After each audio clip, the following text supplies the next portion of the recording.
Bruce the Budget Aquarist here. Hope you're doing great. Yeah, I have a little bit of information for beginners in the hobby.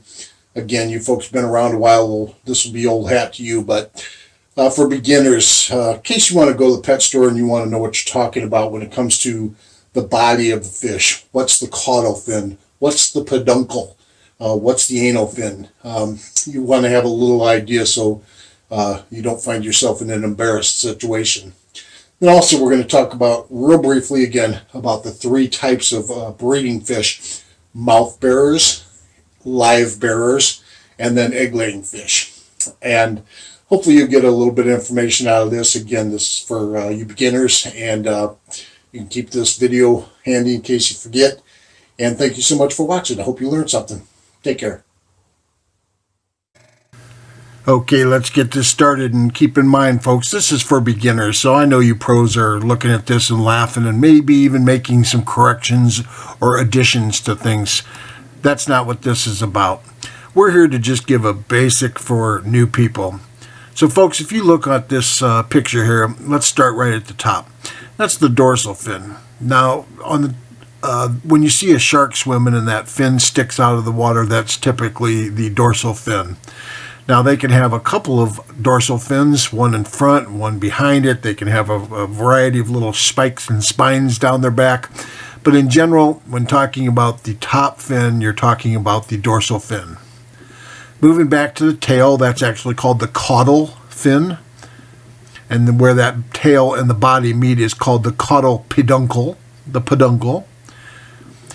Below that is the anal fin. That's right at the rear end of the fish.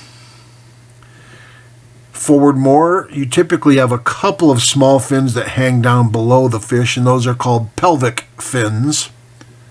They have, again, other names, but if you want to just generally talk and know what you're talking about, that's the pelvic fins. And then on the side of the fish are the pectoral fins. So this gives you a real rough idea of what they're called.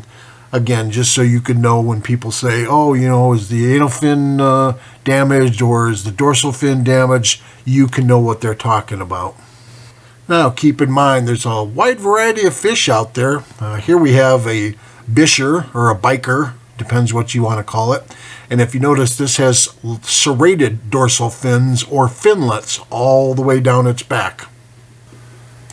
So that's part of the wonder of this hobby, is you're never going to run out of oddities on fish. Now, these are what's called barbels. Barbels are on catfish, and they are used for sensing food, used for sensing their surroundings. And contrary to popular belief, they do not sting you. Now, that being said, can you get stung or poked by a catfish? Absolutely, but typically it is by a spiny area at the front of the dorsal fin, or spines at the front edge of the pectoral fins on the side there. So a lot of times what happens is people pick these up and they get poked by those spines, and they just put it down to being the barbs on the, or barbels, as they're actually called, on the front of the catfish. But that's not the case. So again, you've got barbels on the front of the catfish. You'll see these on several varieties of fish. And again, barbels on catfish are not stingers. Alright, class is short, so let's move right along to the types of reproduction in fish. Number one are egg layers, then there's mouth breeders, and then there's live bearers, and we're going to talk real briefly about each one. Okay, first we're going to talk about egg layers. This is a convict cichlid, a female. She's got the red spot on her side, which the males do not get. Otherwise, they look a lot alike. But these are an egg-laying fish, along with real common fish like angelfish. There's just too many to even begin to mention. But egg layers do exactly that. Female finds a spot. She lays the eggs, sometimes on a rock, sometimes on the glass, sometimes on your aquarium heater. I mean, places you don't want. But then the male follows up behind her and will fertilize those eggs, where they will then, within a few days typically, turn into what they call wigglers. And that's where the egg starts to develop into a fish. and the fish body feeds off of that yolk sac that is the egg, and develops into an actual free swimming fish, usually again within another 3 to 4 days, depending on the species. Now, a lot of times it's very difficult to tell the male and the female apart. Some are practically identical until they start laying eggs. If you look at the diagram here, they have what's known as a tube, and the arrow shows where their tube drops out of their body.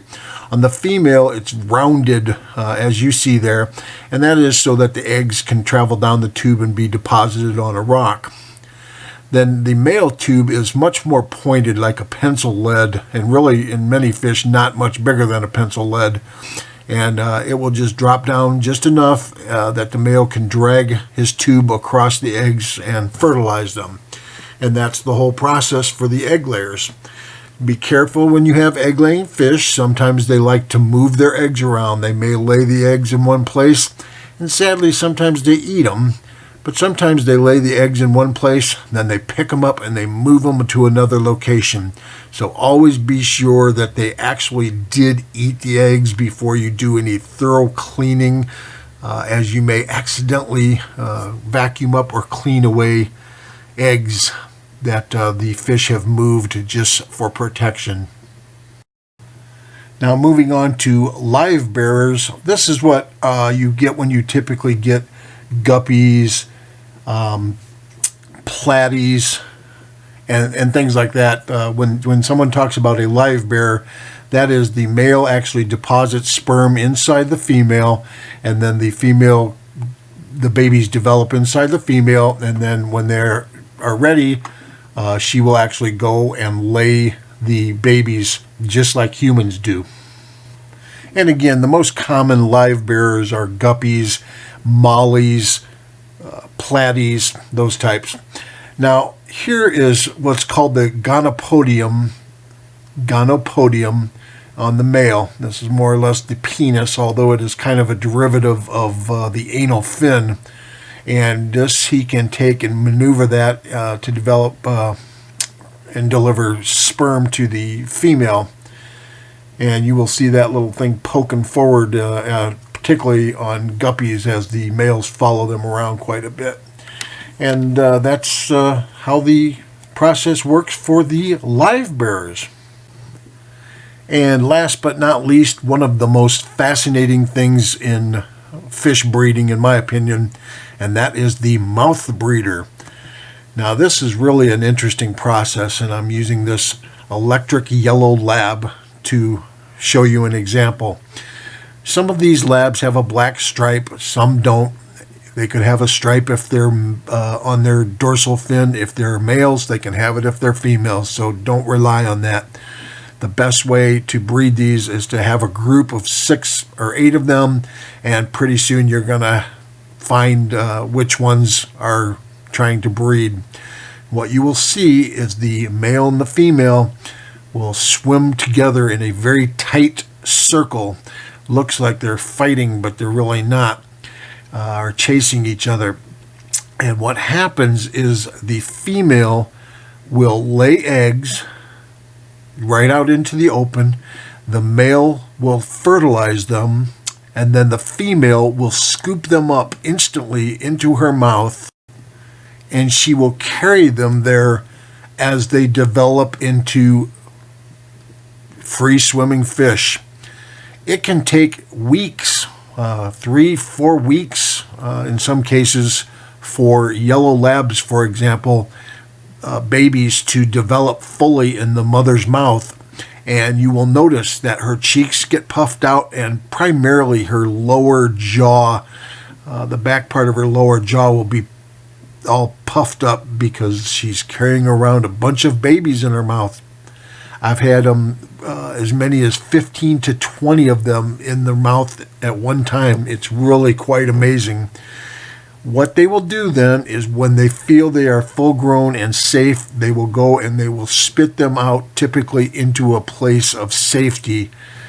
I always keep rocks laying around that are large enough for the babies to hide under, or lots of plants that are low-lying and thick along the bottom, because other fish will definitely eat them up, and sometimes even their own parents. So there you go, guys. And even if only one person learned a little something from this, well, I guess that's better than not helping anybody at all. So thanks again. If you have any questions, don't hesitate. Leave your question down in the comments. Get back with you as soon as possible.